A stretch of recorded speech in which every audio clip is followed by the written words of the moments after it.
domingo pasado. Muy bien. Aun cuando se acerca la Navidad, no quiero hablar tanto de esto de la Navidad, pero sí quiero hablaros del nacimiento o de la venida de Cristo a este mundo. Y para ello vamos a comenzar viendo un par de profecías. ¿Qué base hay en la palabra de Dios para entender la venida de Cristo? No voy a hablar de Navidad, porque la Navidad que yo viví es tan diferente a la de hoy, ¿verdad? En que hoy el espíritu navideño ha cambiado muchísimo. Así que entonces, cuando niño, solamente los niños recibían un regalo, nadie más. Pero ahora, bueno, no dije que no iba a hablar de eso.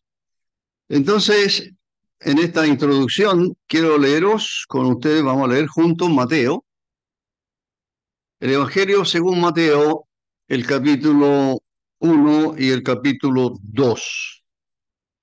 Ahí tenemos, ahí tenemos mención o alusión a dos profecías que tenían que ver o que tuvieron que ver con la venida de quien se conoció en Israel como el Mesías, el Cristo, el Mesías.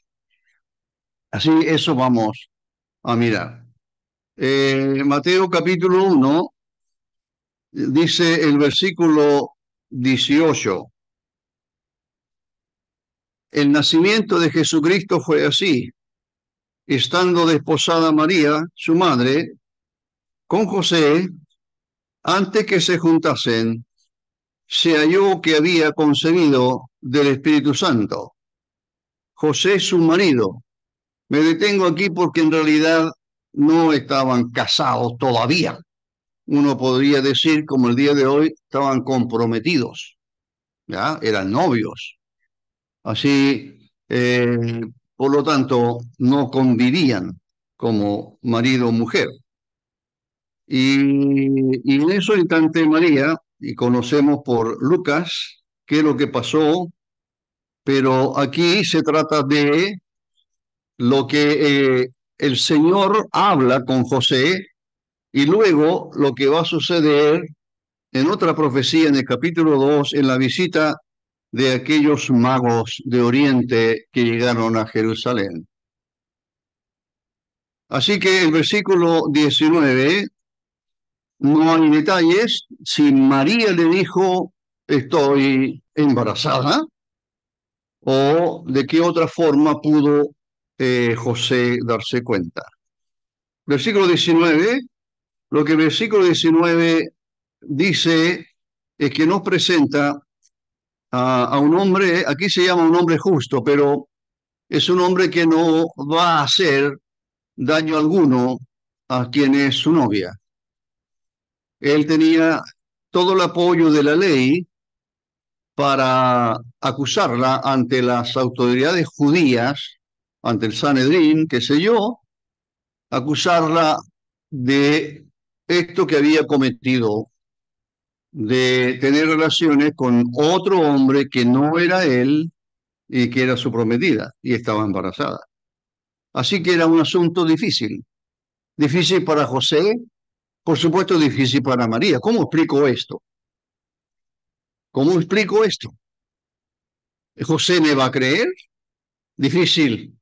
Marido, ponemos en caso de José. ¿Vais a creer? No, ¿cómo le vamos a creer? Algo pasó. Pero entonces dice el versículo, así que el versículo 19 de alguna manera nos muestra una figura, un perfil de un hombre que, persona, de un hombre que no quiere, por supuesto, dañar a quien es su prometida y seguramente la amaba muchísimo. Y dice José, su marido, como era justo, no quería infamarla. No, no quería infamarla. Por lo tanto, él dijo, la voy a dejar sin que nadie se cuenta, la dejo nomás y me voy para otra parte, buscaré otra novia que se da. Y la dejo sola con su... Ya me vais siguiendo, ¿no es cierto? Tengo que llegar un poco a esto para que podamos entender qué fue exactamente lo que pasó cuando nuestro Señor se hizo hombre, cuando Dios, el Hijo Eterno de Dios toma forma humana, en cómo Dios hace las cosas, que resulta increíble a la mente humana, es imposible, pero esto es lo que sucedió. Y el versículo 20 dice, pensando él en esto, en cómo lo voy a hacer, ahora pensando en los detalles, ¿cómo lo hago? Para alejarme de ella, para siempre. Y el versículo 20 dice, pensando él en esto, he aquí un ángel del Señor le apareció en sueño y le dijo, José, hijo de David. ¿Qué significa hijo de David? Que él estaba en la descendencia del rey David. Por lo tanto, él también tenía derecho al trono de David. Por otro lado, si uno ve la genealogía de María, María también es descendiente de David. Por otro lado, hasta que se encuentran en David. Por lo tanto, desde el punto de vista humano, Jesús, tanto por parte de padre, adoptivo, y por parte de madre, biológica, entonces él tenía derecho al trono. Es el hijo de David, así se le llamó. Por eso es el rey de los judíos, por nacimiento. ¿Vale? Y pensando esto, dice el versículo, bueno, el ángel del Señor se le aparece en sueño, lo llama hijo de David, y le dice, no temas recibir a María tu mujer, porque lo que en ella es engendrado del Espíritu Santo es. Y dará a luz un hijo, y llamará su nombre Jesús. Jesús es el griego de Josué. Josué significa el Señor salva, o Jehová salva, o Yahvé salva. Pero Jesús es la traducción en el griego y es la que usamos. Porque Él salvará a su pueblo de sus pecados. Todo esto aconteció para que se cumpliese lo dicho por el Señor. Y aquí está la primera profecía. Todo esto aconteció para que se cumpliese lo dicho por el Señor por medio del profeta. ¿Qué profeta? Cuando dijo, he aquí, una virgen concebirá y dará a luz un hijo y llamará su nombre Emanuel. Iba a decirle a alguien que saludé temprano, que me sorprendió, no lo había conocido, pero me alegré mucho, que yo voy a hablar de Emanuel un poquito, de Emanuel. Muy bien, dice el versículo 24. Y despertando José del sueño, hizo como el ángel del Señor le había mandado y recibió a su mujer, pero no la conoció. El verbo conocer lo tenemos ya en Génesis, cuando Adán dice, y conoció Adán a su mujer y Eva concibió a Caín. Luego dice, y conoció otra vez. El verbo conocer es tener la relación íntima marido-mujer, conocer. Entonces, esto quiere decir en el versículo 25 que José y María no llegaron a cumplir con su matrimonio propiamente tal, llevar a cabo, sino hasta que Jesús nació. Eso es lo que quiere decir el texto. Ah, muy bien. La segunda profecía está en el capítulo 2. Voy a leer las dos y luego iremos al Antiguo Testamento a una de ellas. Y ahí creo que me quedaré porque el tiempo no me ama a mí. Dice el versículo, capítulo 2, la visita de los magos. Solo la relata Mateo y siempre ponen en el pesebre o lo que sea, tres hombres, etcétera. Uno es morenito, más que morenito, ¿no es cierto? Eh, y otros más. Y los nombres también, nada de eso está en la escritura. No dice cuántos eran. ¿Por qué sacarán tres? Seguramente por los regalos que ofrecen, ¿verdad? Oro, incienso y mirra. Muy bien. Hay muchas cosas que se inventan. Me río porque el otro día le escuché, porque leo y empiezo a investigar y me encontré con San Nicolás. ¿Quién es San Nicolás? Es uno de los nombres que recibe nuestro viejito pascuero, porque el viejito pascuero es nuestro. Cuando digo nuestro, es chileno, el viejito pascuero. ¿Es cierto? Va a venir el viejito pascuero. Pórtate bien, si no, el viejito pascuero no te trae nada. Así que yo me portaba bien las últimas 24 horas de diciembre. Y es el viejito pascuero. Se llama Santa Claus, se llama Papá Noel. ¿Qué es lo que me sorprendió? Que mostraron un día la casa donde él habría nacido o vivido en Finlandia y que era de Finlandia. Entonces, bueno, no nos interesa. Es más simpático nuestro viejito pascuero. Si usted quiere sacarse una foto, vaya al mall. Ahí hay varios viejos pascueros, se sienta con él y, y se puede sacar una foto si no lo hizo antes cuando niño. ¿Verdad? Todavía puede ser niño. No pierda nunca el corazón de niño que llevamos. Versículo 2, la pregunta de estos. ¿Dónde está la pregunta? Los magos llegan a Jerusalén, el séquito, porque no serían tres solamente, habrá una caravana que le acompañarán, etcétera. Podemos imaginar todo eso, pero todo hace que Jerusalén esté como consternada. ¿Quiénes son estos? Y ellos hacen la siguiente pregunta. ¿Dónde está el rey de los judíos que ha nacido? ¿De dónde está el rey de los judíos que ha nacido? Porque su estrella hemos visto en el oriente, ellos seguían una estrella, y venimos a adorarle. Oyendo esto, el rey Herodes se turbó y todo Jerusalén con él. Y convocados todos los principales sacerdotes, los escribas del pueblo, les preguntó dónde había de nacer el Cristo. ¿Quién se me ha preguntado? ¿De dónde habría de nacer el Cristo? ¿Quién es? Herodes. No es el Sanedrín, no son los sacerdotes, no son, no, es Herodes. ¿Por qué Herodes? Porque Herodes era el rey. Era un idumeo, no era 100% judío, pero él estaba reinando y era malo, con mayúscula. Mató a sus hijos, algunos, porque eso se hacía mucho en la antigüedad, ¿verdad? Muchos reyes veían en algún hijo, veían en cierto modo un rival que algún día le iba a quitar el reinado. Entonces Herodes quiere él saber dónde está el rey. Por supuesto que es mentiroso, como muchos. No, aquí no hay ninguno, ¿verdad? Pero Herodes era mentiroso, además. Era malo y era mentiroso. ¿Dónde está el rey? Perdón, el 5. Él pregunta, ¿dónde había de nacer el Cristo? ¿A quién le pregunta? A los que saben. No pregunte a los que no saben. Pregunte a los que saben. ¿Quiere saber de la Escritura? Pregunta a los que saben de la Escritura. ¿Quiere saber de otra cosa? No pregunte a alguien que no tiene idea. Pregunte a alguien que conozca la palabra del Señor.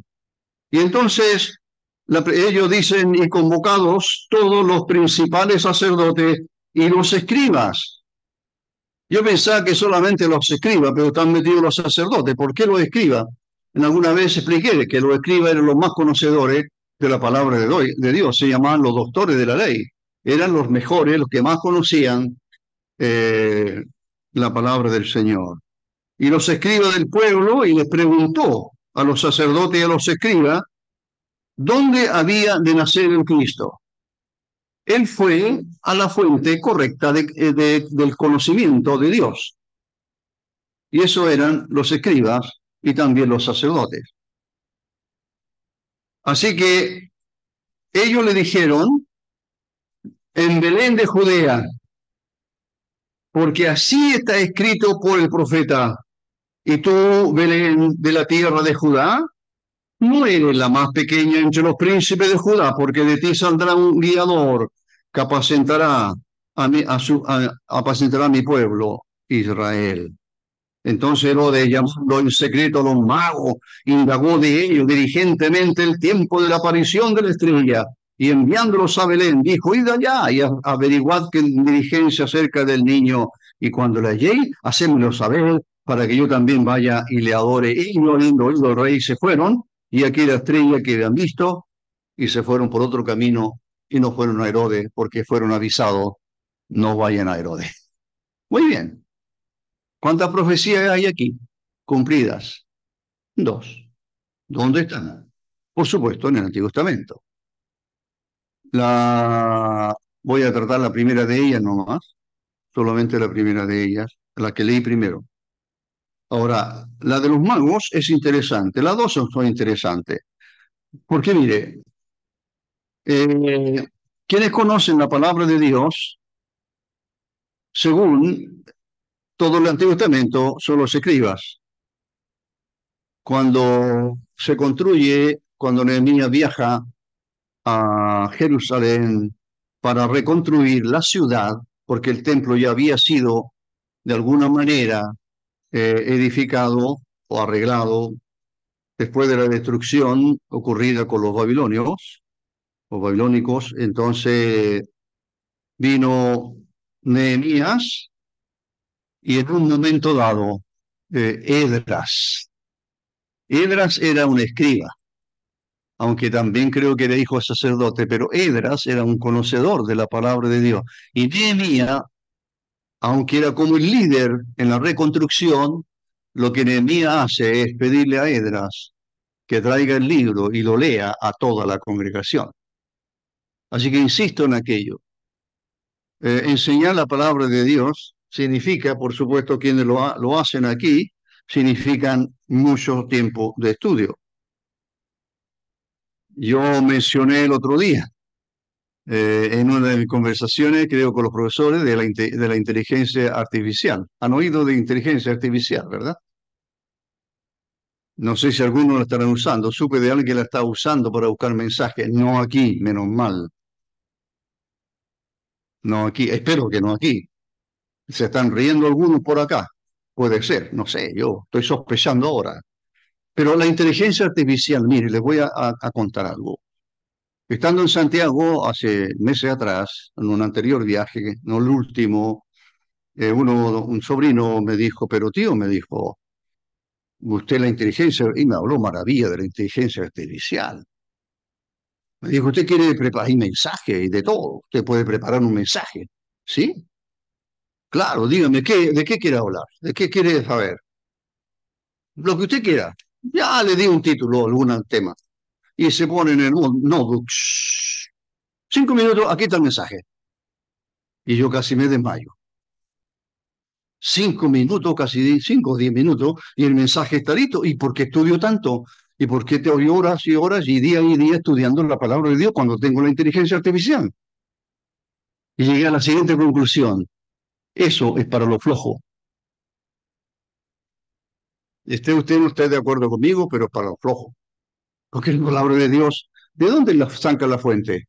Le pregunté a una profesora, sobrina también, y me dijo, tío, me dijo, está haciendo un posgrado. Iba en el vehículo y me dice, tío, me dijo, este es un asunto súper delicado, porque ella está haciendo un posgrado y está viendo que los alumnos, la experiencia que tienen, este asunto no tiene límite. Le pregunté a una doctora para ver la parte, me dijo lo mismo. Me dijo, tío, los alumnos están haciendo los trabajos con la inteligencia artificial y hacen muy buenos trabajos, pero con un mínimo de esfuerzo, porque así es el ser humano, ¿verdad? No sé por qué estoy hablando de inteligencia artificial, pero yo soy enemigo de la inteligencia artificial. Que la parte ha hecho tantas cosas, sí, por supuesto que sí. Imagínense qué haríamos sin los computadores, qué haríamos en la medicina, con todos los equipos que aparecen cada día. Eh, que las radiografías dentales que yo puedo preguntarle a mi hija, entonces, antes a usted, papá, ¿te acuérdate que antes te tomaban una radiografía y te daban la plaquita, ¿no es cierto? Y la miraban ahí, ahora no, me dijo. Ahora los equipos son digitales. Saca la radiografía, todo digital y se viaja la radiografía. ¿Viaja? Vive, viaja. Hasta los computadores de todos los médicos. Y ellos la ven y ahí miran todo. Nada se imprime, nada. ¿Eso es bueno? Por supuesto que sí. Y con los equipos que hoy día intervienen, imagínese usted. Por supuesto que hay que agradecer todo aquello. La primera vez que vi un robot haciendo automóviles fue en Alemania y quedé así. Estaba exactamente programado dónde soldar Después venía otro, no venía, pero ponían en el vehículo otro y para pintarlo, etcétera, etcétera. Esos son avances tecnológicos que han corrido y son buenos, aplaudibles. Imagínense todos los avances. Pero que eso me muestre o me dé a conocer y me lo entrega hasta impreso y me dice, mira Juan, te preparé un mensaje para que se lo dejes a tu congregación. Aquí está. Solamente te costó 5 minutos o 10 minutos. ¿Te parece? No, por supuesto que no. No sé quiénes están haciendo, yo sé que van a fuentes de diferentes autores, eso es lo que conversé con una persona. No me detengo más aquí, si no, no voy a llegar nunca a donde quiero llegar. Eh, entonces, dije yo que vamos a hablar. Son interesantes las dos profecías, como toda profecía. La profecía es lo que Dios dio a conocer a hombres para que se transmitiera o se diera a conocer al pueblo. Los profetas eran hombres de Dios, escogidos por Dios, enseñados por Dios, y que estaban siempre, no sé, pero con cierto, depende de los planes de Dios, ellos estaban allí para oír el mensaje de Dios y la orden de Dios tiene que ir a tal parte. Por ejemplo, Jonás recibe un mensaje de Dios. ¿Cuál es el mensaje de Dios a Jonás? Anda a Nínive. No, yo no voy a Nínive, manda otro. Anda a Nínive. ¿Quién está mandando? Dios. ¿Qué dice Jonás? No. ¿Qué dice Dios? Anda a Nínive. ¿Y qué dice Jonás? No, yo no voy a Nínive. ¿Por qué no? Porque los asirios eran malos, malos, malos, malos. Los asirios. Nínive con su capital. Y él no iba a ir a predicar a Nínive. Que mueran todos ellos, que se vayan al infierno todos ellos. Pero yo no les voy a ir a predicar. Esa era la mentalidad de Jonás. Pero esa no era la mente de Dios. Bueno, lo del capítulo 2 no vamos a ir en Miqueas, ya saben, léanlo en casa, Miqueas, la profecía que la segunda que leímos del capítulo 2 es Miqueas, el profeta Miqueas, y convocado todos los principales sacerdotes y los escribas, leo el versículo 4 del capítulo 2, les preguntó dónde había de nacer el Cristo. Entonces ellos le dijeron, los escribas y los sacerdotes le dijeron, en Belén, en Belén de Judea, porque así está escrito por el profeta. Y tú, Belén de la tierra de Judá, no eres la más pequeña de entre los príncipes, porque de ti saldrá un guiador que apacentará a mi pueblo Israel, el profeta, porque así está escrito por el profeta. No es que el profeta lo inventó. El profeta Miqueas recibe revelación de Dios que el Mesías, siglos más adelante, cuando el Hijo de Dios viniera, el Mesías viniera a este mundo, el Mesías iba a nacer en un pesebre en la pequeña aldea de Belén, cerquita, al ladito de Jerusalén. Eso estaba escrito, pero muchos no lo sabían o se lo había olvidado. Entonces, ya tenemos eso. Pero lo que rescato de esto es la acción de alguien tan importante como es un profeta. Es increíble la cantidad de profetas que hay que nosotros no conocemos. Y es increíble todo lo que ellos le bajaron el volumen. ¿Hablo muy fuerte? Ah, sí. Ah, lo siento por sus oídos tan delicados, pero eh, muy bien. ¿Dónde iba? Los profetas eran hombres de Dios. Es increíble. Algunos no escribieron nunca un libro como Elías, pero la acción de Elías, el trabajo de Elías fue inmenso. ¿Y qué de un trabajo más pequeño como el profeta Natán? ¿Conocen al profeta Natán? No muchos. Natán. Natán es un profeta de Dios, que le conocimos porque David cometió un grave pecado de tener la mujer de Urías Eteo. la vio que era muy hermosa, todo el ejército de Israel estaba en guerra, entre ellos el marido, el marido de Bexabé. ¿Cómo se llamaba? ¿O estoy equivocado? Y entonces Urías Eteo está en la guerra. Y cuando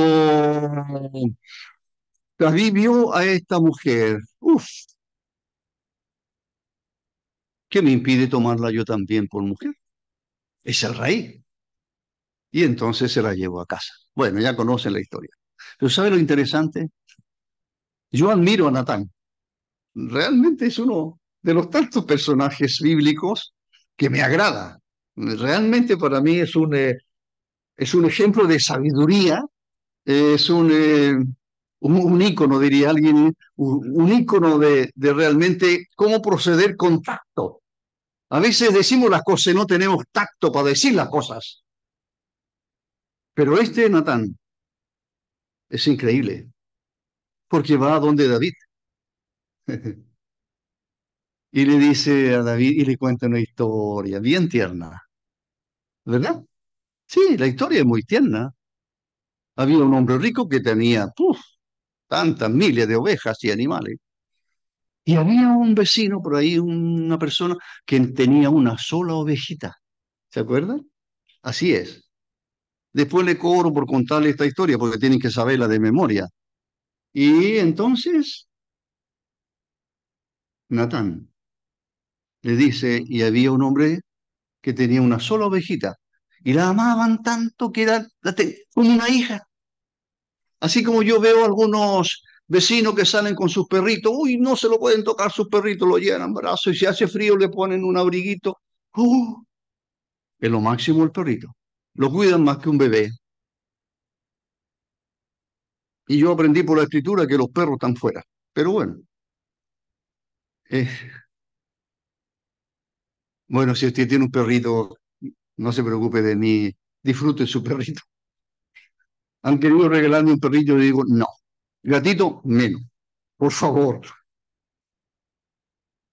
Pero si usted disfruta de un perrito, está bien, gatito. Y entonces este Natán le dice que este caballero pobre o que no tenía muchos bienes, tenía una ovejita que la trataba como casi como su hija. Ajá. Y resulta que el hombre rico que tenía miles de ovejas o cientos de ovejas le llegaron visita y fue y tomó la oveja del vecino y la mató y se la dio y se la comieron. Eso hizo. Ese hombre merece morir, dijo David. Indignado. Se da cuenta que hay personas que se indignan al ver el pecado de otro y están cometiendo el mismo pecado. Pero son capaces de tomar una espada y cortarle la cabeza a la otra persona, pero ellos están felices porque han actuado en forma honesta. Yo soy honesto. Hay que dejar al descubierto la injusticia. Que deshonestos son. Mire este y este. Aquí me viene la parte más importante. Bueno, la historia es linda, pero aquí viene la sabiduría. Ese hombre debe morir, dijo David. ¿Qué dijo Natán? Ese hombre eres tú. ¿Y cómo lo sabe Natán? Hermanos y hermanas, vosotros sabéis que yo os amo y trato de enseñar de la mejor forma o manera la palabra que es de Dios y que no es mía. Este Natán, este David, tal vez actuó como muchos de nosotros muchas veces, hacer algo y ocultarlo, hacer algo que sabemos que es malo, pero no queremos que nadie se entere, porque si se enteran, ¡uf! Qué vergüenza más grande. Pero no tienen vergüenza al hacerlo. Mire, en realidad podemos hacer algo y nadie lo sabe. Quédese tranquilo, sabe que nadie lo supo. Nadie lo supo. Es como el cuento de aquel niño que sale con el papá. El papá le dijo, vamos a ir a buscar unas manzanas. Y van a un campo. El campo no es de él y los manzanos no son de él, pero sacan manzanas. entremos a la huerta a sacar manzanas de este hombre que tiene tantas manzanas. Nadie nos ve, mira para todos lados, fíjate si alguien nos está mirando. Lo pone el niño de guardia. ¿Alguien viene? ¿Alguien está mirando? Sí, le dice el niño. ¿Cómo quién? Él está mirando. Sí, Dios está mirando. ¿Natán vio lo que pasó? No, pero Dios lo mandó. Seguramente Dios le dijo, anda de David, mira lo que hizo David. Mira lo que hizo David. Y David le dijo, y Natán le dijo, ese eres tú. Hermanos, un estudio de profetas sería interesante. Cada uno, Dios lo usó a cada uno con sus personalidades. No los cambió. Elías era Elías y no había otro como Elías. Natán era Natán. Miqueas y todos los demás. Y ahora me voy por 5 minutos y a lo mejor me robo 5 más. Serían 10, porque ahora me escapo de aquí para ir ¿a dónde? ¿A dónde nos vamos ahora? ¿Ah? A ver, ¿dónde está por primera vez? En Banal. ¿Dónde está? ¿Ah? No escucho nada. Bueno, está aquí, no hagamos trampa, pues sí debe estar aquí escrito. Entonces nos vamos al Antiguo Testamento ahora sí. Y por unos minutos yo pensé que podía hablar de dos profecías, pero no alcancé al libro de Isaías. Grande Isaías, ¿verdad? Isaías. Tal vez para algunos el más grande profeta que haya existido, el que trabajó, el que su ministerio, el que más años duró, 60, algo en algunos de 60 años, trabajando allí como profeta. Jeremías fue en alguna medida contemporáneo, me encanta Jeremías. Leímos un libro acerca de Jeremías con dos de mis nietos. A uno de ellos se ocurrió, tata, leamos un libro juntos. Qué bueno tener nietos así. Me encantan mis nietos, esos son. Ya, pues, listo. ¿Cuándo? A tal hora. Muy bien. Los tres, cada uno en sus casas. Por WhatsApp, por supuesto. Listo. Un video ya. Muy bien, leamos el primer capítulo. Y vamos leyendo. Ahora lo comentamos. Ellos me estaban diciendo lo que yo hiciera. ¿Eh? Uno de ellos llevaba la batuta, parece. Ya vamos a comentar el primer capítulo del libro, que tiene que ver con Jeremías. Y aprendí montones. Y uno de ellos opinó, ¿está bien? Y el otro también opinó y ya no me dejaban una opinión a mí. Qué bueno tener nietos así o hijos así, con los cuales usted pueda compartir la palabra de Dios y estudiarla juntos. ¿No le parece? ¿No le parece que una familia cristiana debe ser así? O si volviera a ser padre o volviera atrás. ¿Quién de los papás aquí no han deseado eso? ¿No? ¿Ninguno? Yo sí, me encantaría partir de nuevo para mejorar una serie de mejoras que debía haber hecho. Bueno, Isaías capítulo 7, y alcanzo a mencionarles una par de cosas. Versículo 1 dice, aconteció en los días de Acaz, hijo de Jotán, hijo de Usías, rey de Judá, que recién y explica otras cosas y vino la nueva a la casa. Bueno, le explico un poquito mejor antes que leamos todo esto, que a lo mejor a usted se le va a confundir.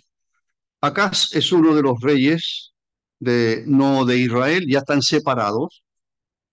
El rey del norte se le siguió llamando Israel, 10 tribus, y el rey del sur, o el reinado, el reino del sur, que es Jerusalén, su capital es Judea, junto con el pequeño Benjamín, de los nombres de aquel tiempo, Efraín. Muy bien.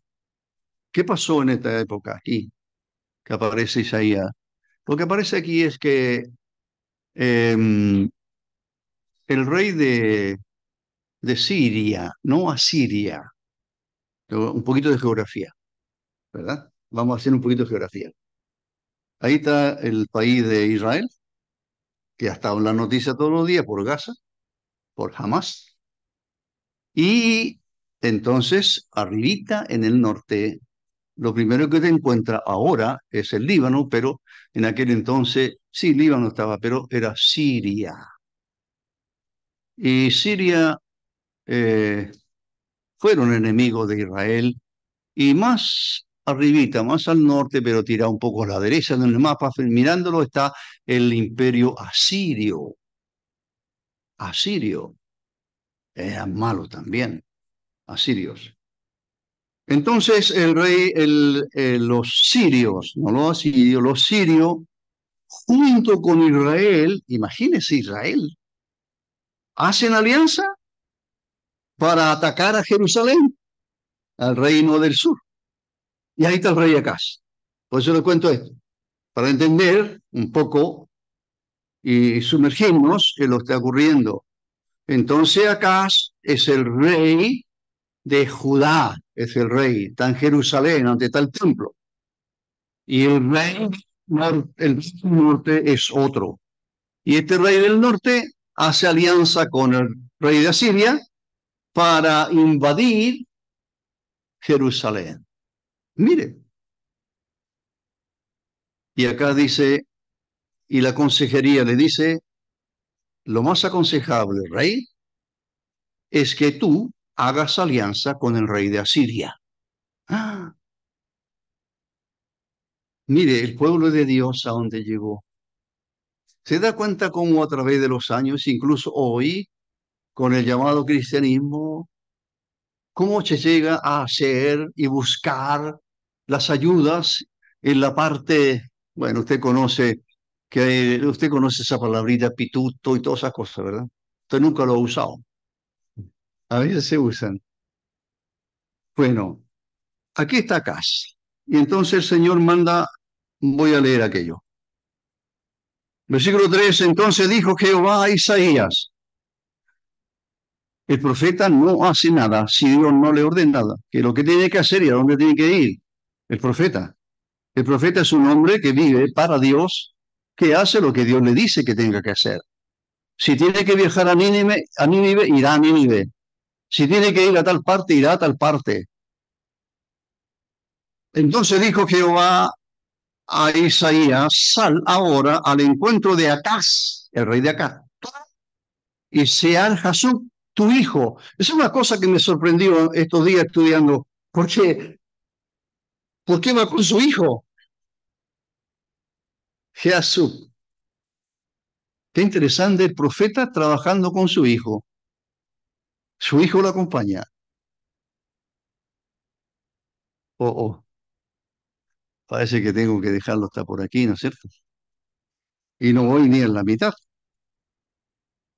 Bueno, y miró a su hijo, como dijo el Señor, y al extremo del ducto están preparando cómo sacar agua de los cerros y traerlo por túneles que todavía existen, creo, porque están preparándose para la guerra y si no, les van a quitar el agua y ahí se mueren de sed.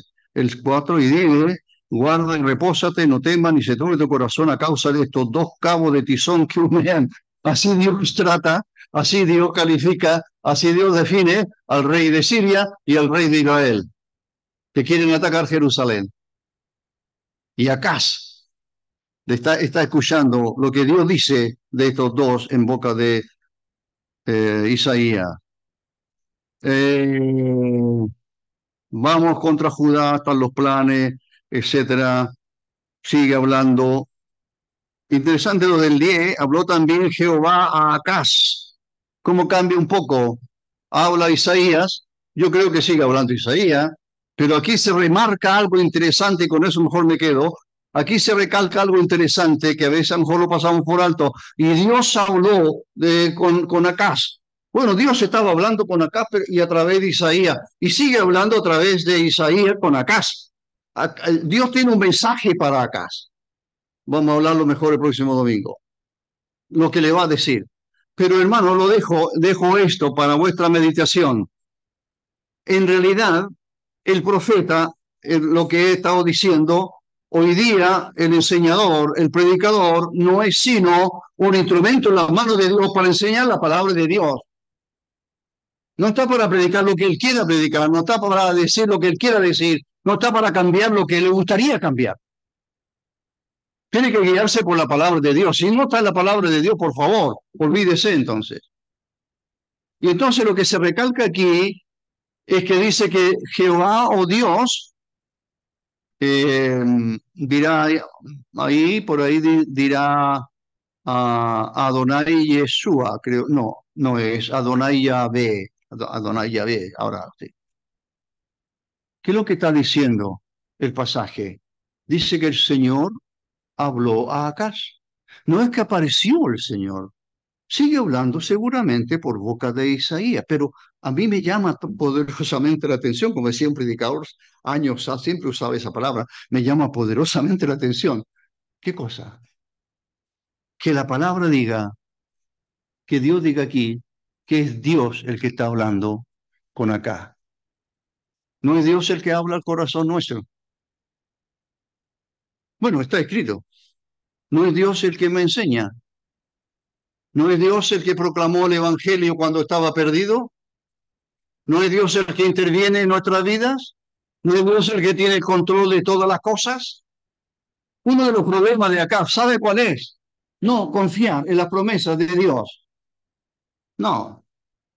Más bien confía en la ayuda que puede obtener de alguien, en vez de acudir al trono de Dios, postrarse ante el Dios Todopoderoso y como la iglesia primitiva, orar a Él y decirle, Señor, soberano Señor, tú que hiciste el cielo y la tierra, el mar y todo lo que en ellos hay, es en mi Dios.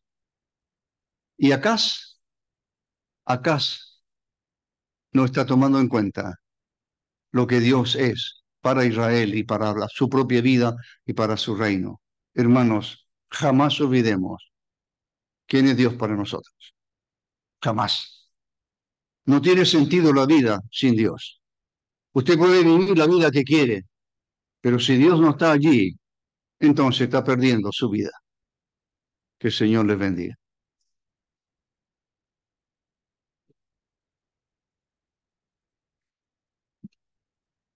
Muy bien. Bueno, primero,